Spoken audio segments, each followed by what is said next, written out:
that 43 you had, I didn't hear any, but I had just let me know. You go to that 43. Hello दोस्तों, स्वागत है आपका एक बार फिर से हमारे इस YouTube channel think for you में। दोस्तों, इंटेलिजेंस क्या है? यह एक आज भी रहस्यमयी बात है। बहुत सारे लोग बहुत से तरह तरह के कामों में बहुत ज़्यादा इंटेलिजेंट होते हैं, लेकिन अगर उन्हें डिफरेंट स्पीसीज से कंपेयर करें तो उन दोनों तरह के इंटेलिजेंस में बड़े स्तर पर डिफरेंस निकल कर आएगा। हमारे समाज में इंटेलिजेंस ज़्यादातर नॉर्मल काम को यूनिक तरह से करने को समझा जाता है, लेकिन इंटेलेक्चुअल सोसाइटी में इंटेलिजेंस की डेफिनेशन एडेप्टेबिलिटी को कहा जाता है। मतलब कोई कितनी जल्दी नई चीजों को पहचान सकता है, उनसे सीख सकता है और जो सीखा हुआ है उसे अप्लाई कर सकता है। तो जिस तरह की इंटेलिजेंस भी ये काम कर पाएगी, उसे एक इंटेलेक्चुअल सोसाइटी के हिसाब से उसका IQ ज्यादा होगा। लेकिन इतिहास तो कुछ और ही कहता है। जो फैसले जितनी ज्यादा देर में लिए गए हैं, अक्सर उनसे बेनिफिट ज्यादा होता आया है। जल्दी फैसले लेने वाले अंततः गलतियां ही करते हैं। तो इस हिसाब से ज्यादा बुद्धिमान कौन है कि जो ज्यादा जल्दी अच्छे फैसले लेता है, या दूसरा जो सोच समझ कर अपनी बुद्धि का साथ में विकास करके अच्छे फैसले लेता है? इस वीडियो में हावर्ड गार्डनर की तरफ से दी गई थ्योरी ऑफ मल्टीपल इंटेलिजेंस, इसमें उन्होंने 9 तरह की बुद्धिमत्ताओं को समझाया है, उसे जानेंगे। सब्सक्राइब करिए हमारे इस YouTube चैनल को और बेल आइकन दबाना मत भूलिएगा। तो अगर नॉर्मली समझेंगे तो हमारा दिमाग 2 तरह से प्रॉब्लम सॉल्व करता है। पहला इंट्यूशन से, यानी नेचुरली चीजों को फील करना, उनसे पुरानी घटनाओं को जोड़कर सही गलत के आधार पर फैसले लेना। और दूसरा डेलिब्रेट रीजनिंग, यानी केवल अपने मत से नहीं, लॉजिक और फैक्ट्स के बेस पर आप कैसे सॉल्यूशन निकालते हैं। दोस्तों, इंटेलिजेंस नापने की शुरुआत आज से 200 साल पहले हुई थी। एक बार चार्ल्स डार्विन के कजन ब्रदर को आइडिया आया कि कम्युनिटी में डिफरेंट टाइप के लोग हैं। वो लोग अपने अपने कामों में होशियार भी हैं, लेकिन कौन कौन कितना होशियार है, इसे कैसे नापा जा सकता है? तो बहुत ज्यादा सोचने समझने और रिसर्चेस के बाद उन्होंने ये सॉल्यूशन निकाला कि जो इंसान किसी स्पेसिफिक समस्या को इतनी जल्दी सुलझाएगा वो ज्यादा बुद्धिमान माना जाएगा। यानी जो इंसान जितनी जल्दी किसी भी प्रॉब्लम से बाहर आ जाएगा वो ज्यादा बुद्धिमान माना जाएगा। लेकिन इस तरह की इंटेलिजेंस सर्टेन टाइम के लिए हो सकती है। नहीं, अगर आपको आगे चल के डिमोटिवेट किया गया तो आपकी परफॉर्मेंस पर डायरेक्ट असर पड़ेगा। और अगर आपका IQ कम है तो भी आप मोटिवेशन की वजह से धीरे धीरे इम्प्रूवमेंट ला सकते हैं। वो IQ टेस्ट आप आज किस तरह की परफॉर्मेंस कर रहे हैं, इसी परफॉर्मेंस के ऊपर होता है। लेकिन आपके भविष्य का डायरेक्शन, आप उसे पाने के लिए कितने ज्यादा इच्छुक हैं, आपको उन सिचुएशंस के बारे में कोई नॉलेज है या नहीं, ये IQ का काम नहीं है। इसकी वजह से आप हाई IQ होने के बाद भी फ्यूचर में बेवकूफ साबित हो सकते हैं।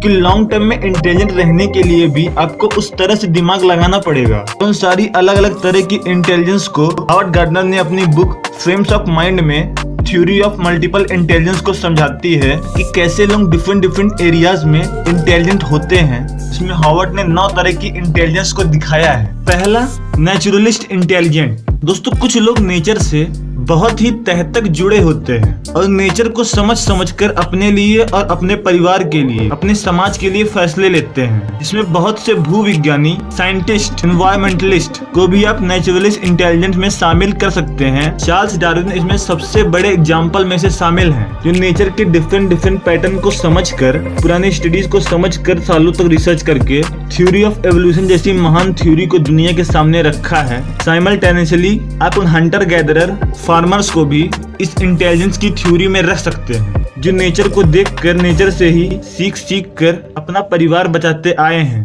Second, musical intelligence. दोस्तों, म्यूजिकल इंटेलिजेंस में लोग टोन, पिच, रिदम को आसानी से पकड़ सकते हैं।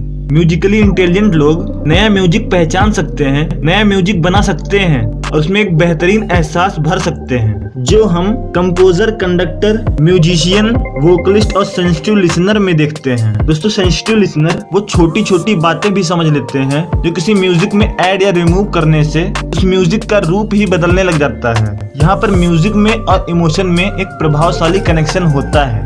Number 3, logical intelligence. दोस्तों, कई लोग 2 तरह की डिफरेंट कॉन्सेप्ट में एक सही रास्ता कौन सा है ये जल्दी समझ सकते हैं। ये आसानी से लॉजिकल कैलकुलेशन करके किसी भी हाइपोथेसिस की तह तक जाकर एक सही आकलन कर सकते हैं। इस तरह की बुद्धिमत्ता ज्यादातर डिटेक्टिव, साइंटिस्ट और मैथमेटिशियन में पाई जाती है, क्योंकि ये लोग अपनी लाइफ में ऑल टाइम करेक्ट होने की कोशिश में रहते हैं। नॉर्मल लाइफस्टाइल में मैनेजर या ऐसे लोग जिन्हें अपनी लाइफ में कम समय में ज्यादा अच्छा फैसला ले सकते हैं, वो लोग लॉजिकल इंटेलिजेंस के धनी होते हैं। Number 4, existential intelligence. दोस्तों, एग्जिस्टेंशियल इंटेलिजेंस एक डीप कन्वर्सेशन का पार्ट है। एक बहुत ही गंभीर टॉपिक पर बात किया करते हैं। एग्जाम्पल के लिए लाइफ बेस्ड कॉन्सिक्वेंसेस, हम पैदा क्यों हुए, पूरे ब्रह्मांड की एग्जिस्टेंस और मौत के बाद क्या होता है। इस इंटेलिजेंस के लोग इन तरह के सवालों को जानने की कोशिश करते रहते हैं और इस तरह की इंटेलिजेंस को एग्जिस्टेंशियल इंटेलिजेंस कहते हैं। Interpersonal intelligence. दोस्तों, इंटरपर्सनल इंटेलिजेंस में आप एक टीम को कैसे मैनेज करोगे, यानी दो लोग या फिर एक टीम में जो बैलेंसिंग होती है उसे मैनेज करना, जो टीचर्स, लीडर्स, पॉलिटिशियंस, एक्टर्स की स्किल्स में ज्यादातर शामिल होती है, उसे इंटरपर्सनल इंटेलिजेंस कहते हैं। इंटरपर्सनल इंटेलिजेंस तरह तरह के लोगों के तरह तरह के मतों को एक सिंपल सॉल्यूशन से सॉल्व करना को कहा जाता है। Number 6, bodily kinaesthetic intelligence. दोस्तों, इस इंटेलिजेंस में बॉडी और माइंड का कनेक्शन बहुत ही ज्यादा तगड़ा होता है। जैसे डांसर्स, एथलीट्स, इस सारे तरह के लोग, इस कैटेगरी के लोग बॉडी के पैटर्न्स को बहुत ही आसानी से कॉपी कर सकते हैं और उनसे एक अच्छी स्किल डेवलप कर सकते हैं। बहुत सारे जिम्नास्टिक बेस्ड एथलीट्स और वर्ल्ड फेमस डांसर्स अपनी बॉडी की इस तरह की मूवमेंट से लोगों को हैरान करते आए हैं। किस तरह से आप इन हार्ड मूवमेंट्स को अपने माइंड से मैनेज कर पाओगे, उसे ही बॉडीली किनेस्थेटिक इंटेलिजेंस कहते हैं। Number 7, linguistic intelligence. मतलब अगर आप किसी भी कॉम्प्लेक्स कॉन्सेप्ट को समझकर उसे अच्छे से व्यक्त करना जानते हो, कोई भी कहानी या कॉन्सेप्ट सुनना या सुनाना पसंद करते हो और किस वर्ड को कैसे और कहाँ यूज करने से बात में ज्यादा वजन आ सकता है जानते हो, तो यही एक लिंग्विस्टिक इंटेलिजेंस की पहचान है। सारे पोएट्स, नॉवेलिस्ट और पब्लिक स्पीकर अपनी बात को एक प्रभावशाली भाव से लोगों के सामने रखते हैं। यही एक लिंग्विस्टिक इंटेलिजेंस की पहचान है। Number 8, intrapersonal intelligence. दोस्तों, इस तरह के इंटेलिजेंस में भी हम एग्जिस्टेंशियल इंटेलिजेंस की तरह डीप कन्वर्सेशन तो करते हैं, लेकिन सिर्फ हमारे सिचुएशंस पर, अवेयरनेस पर। मतलब यहाँ पर हम अपने ऊपर विचार करते हैं कि आपने आज पूरे दिन क्या किया, आपको आगे क्या करना है, कैसे करना है, जो आपको आजकल सेल्फ हेल्प टॉक में नॉर्मली शो की जाती है, इसमें आप अपनी सिचुएशंस के हिसाब से अपने आप को अवेयर करते रहते हैं। और नंबर 9, स्पेशियल इंटेलिजेंस। हम इस तरह के इंटेलिजेंस को डायमेंशनल इंटेलिजेंस भी कह सकते हैं, कि जो लोग स्पेशियल इंटेलिजेंस की कैटेगरी में आते हैं वो ज्यादातर जियोमेट्री यानी साइज, शेप्स, डिजाइन के बारे में ही सोचते हैं और ऐसा कुछ क्रिएट करने की कोशिश करते रहते हैं, उसे ही स्पेशियल इंटेलिजेंस कहते हैं। इस तरह के इंटेलिजेंस में आपको आर्किटेक्चर्स, पेंटर्स, पायलट, सेलर्स में दिख सकती है। दोस्तों, अगर आप इन सारे तरह के इंटेलिजेंस को इन डेप्थ अंडरस्टैंड करना चाहते हैं तो कमेंट बॉक्स में लिखिए, मैं फ्यूचर में इन सारे टॉपिक्स पे एक अच्छी वीडियो बनाऊंगा। दोस्तों, आज की वीडियो में इतना ही। अगर आपने हमारी पिछली वीडियोस को नहीं देखा है तो जरूर देखिए, मैं हमेशा ही ऐसे इंटरेस्टिंग टॉपिक्स पे वीडियो बनाता रहता हूँ। सब्सक्राइब करिए हमारे इस YouTube channel think for you को, और अगर पसंद आई है ये वीडियो तो शेयर करिए, लाइक करिए, और दोस्तों, इस वीडियो को पूरा देखने के लिए आपका बहुत बहुत धन्यवाद।